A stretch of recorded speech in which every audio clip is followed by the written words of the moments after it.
ಓಂ ಗಂ ಗಣಪತಾಯೇ ನಮಃ. ಶ್ರೀ ಗುರುದೇವರುದ್ರಾಯ ನಮಃ. ಎಲ್ರಿಗೂ ನಮಸ್ಕಾರ ಸ್ನೇಹಿತರೆ. ನಾನು ನಿಮ್ಮ ಪ್ರಕಾಶ್. ಸ್ನೇಹಿತರೆ, ಇಂದು ನಾನು ನಿಮಗೆ ಸಂಭೋಗ ವಶೀಕರಣ ಮಂತ್ರ ತೊಗೊಂಡು ಬಂದಿದ್ದೀನಿ. ಅದು ಕೇವಲ 1 ಗಂಟೆಯಲ್ಲಿ ಈ ಕ್ರಿಯೆಯನ್ನು ನೀವು ಮಾಡಿದ್ದೇ ಆದಲ್ಲಿ ಅವರು ಸಂಭೋಗಕ್ಕೆ ರೆಡಿ ಆಗ್ತಾರೆ. ಅದು ಹೇಗೆ ಯಾವತ್ತು ಮಾಡಬೇಕು ನಾನು ತಿಳಿಸ್ಕೊಡ್ತೀನಿ. ಅದಕ್ಕೂ ಮುಂಚೆ ನನ್ನ ಚಾನಲನ್ನು ಸಬ್ಸ್ಕ್ರೈಬ್ ಮಾಡಿಲ್ಲ ಅಂದರೆ ಸಬ್ಸ್ಕ್ರೈಬ್ ಮಾಡಿ, ಲೈಕ್ ಮಾಡಿ, ಶೇರ್ ಮಾಡಿ, ಹಾಗೆ ಬೆಲ್ ಐಕಾನ್ ಬಟನ್ ಪ್ರೆಸ್ ಮಾಡೋದನ್ನ ಮರಿಬೇಡಿ. ಹೇಗೆ ಅಂದರೆ ಮುಂದೆ ನಾನು ಏನು ವೀಡಿಯೋಸ್ ಬಿಡ್ತೀನೋ ಅದು ಎಲ್ಲರಿಗಿಂತ ಮುಂಚೆ ನಿಮಗೆ ಬಂದು ಸೇರುತ್ತೆ. ಸ್ನೇಹಿತರೆ, ಮೊದಲನೇದಾಗಿ ಈ ಕ್ರಿಯೆಯನ್ನು ಮಂಗಳವಾರದ ದಿನ ಮಾಡಬೇಕಾಗುತ್ತೆ. ಅದಕ್ಕೆ ಏನು ಬೇಕು?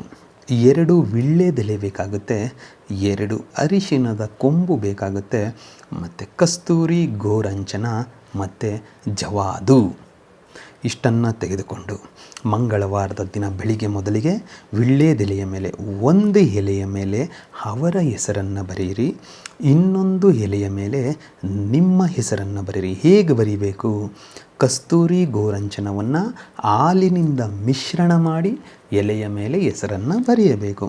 ಬರೆದು ಆದ ಮೇಲೆ 2 ಅರಿಶಿಣದ ಕೊಂಬಿನ ಮೇಲೆ ಮಾರ್ಕರ್ ಪೆನ್ನಿನಿಂದ ಒಂದರ ಮೇಲೆ ನಿಮ್ಮ ಹೆಸರು, ಇನ್ನೊಂದರ ಮೇಲೆ ಅವರ ಹೆಸರನ್ನು ಬರೆದು, ಏನು ಎಲೆಯ ಮೇಲೆ ಅವರ ಹೆಸರು ಬರೆದಿರ್ತೀರೋ ಅದರ ಮೇಲೆ ಅವರ ಹೆಸರು ಬರೆದಿರೋ ಅರಿಶಿಣದ ಕೊಂಬನ್ನು ಹಿಡಿರಿ, ಮತ್ತು ಇನ್ನೊಂದು ಎಲೆ ಮೇಲೆ ನಿಮ್ಮ ಹೆಸರು ಬರೆದಿರೋ ಜಾಗದಲ್ಲಿ ನಿಮ್ಮ ಹೆಸರು ಬರೆದಿರೋ ಅರಿಶಿಣದ ಕೊಂಬನ್ನು ಇಟ್ಟು ಜವಾದಿನಿಂದ 2 ಅರಿಶಿಣದ ಕೊಂಬನ್ನು ಲೇಪನ ಮಾಡಿ, ಜವಾದಿನಿಂದ ಲೇಪನ ಮಾಡಿದ ನಂತರ ಅರಿಶಿಣ ಕೊಂಬು ಮತ್ತು ವೀಳ್ಯದೆಲೆಯನ್ನು ಸುತ್ತಿ ಬಿಳಿಯ ದಾರದಿಂದ ಸುತ್ತು ಬಿಡಿ, ಅಂದರೆ ಕಟ್ಟು ಬಿಡಿ. ಕಟ್ಟಿ ಆದ ಮೇಲೆ ಅದನ್ನು ನಿಮ್ಮ ಬಲಗೈಯಲ್ಲಿ ಹಿಡಿದುಕೊಂಡು ಇವಾಗ ನಾನು ಏನು ಕೊಡ್ತೀನೋ ಈ ಮಂತ್ರವನ್ನು 108 ಸಾರಿ ಪಠನೆ ಮಾಡಿ. 108 ಸಾರಿ ಪಠನೆ ಮಾಡಿ ಮುಗಿದ ಮೇಲೆ ಅದಕ್ಕೆ ಉಫ್ ಅಂತ ಅಭಿಮಂತ್ರಿಸಿ ಅದನ್ನು ನಿಮ್ಮ ಜೇಬಿನಲ್ಲಿ ಇಟ್ಕೊಂಡ್ಬಿಡಿ. ನಂತರ ರಾತ್ರಿ ಮಲಗುವಾಗ ನಿಮ್ಮ ತಲೆಯ ದಿಂಬಿನ ಹತ್ತಿರ ಇಟ್ಟು ಮಲ್ಕೊಳ್ಳಿ. ಮರುದಿನ ಅದನ್ನು ತೆಗೆದುಕೊಂಡು ಹೋಗಿ ಯಾವುದಾದರೂ ಬಾಳೆಹಣ್ಣಿನ ಗಿಡದ ಬುಡದಲ್ಲಿ ಇಟ್ಟು ಬಂದುಬಿಡಿ, ಸಾಕು. ಹೀಗೆ ಮಾಡಿದ್ದೇ ಆದಲ್ಲಿ ಅವರು ನಿಮಗೆ ಸಂಭೋಗಕ್ಕೆ ರೆಡಿ ಆಗ್ತಾರೆ. ಅವರಾಗಿ ಅವರೇ ನಿಮ್ಮನ್ನು ಕರೆಯುತ್ತಾರೆ.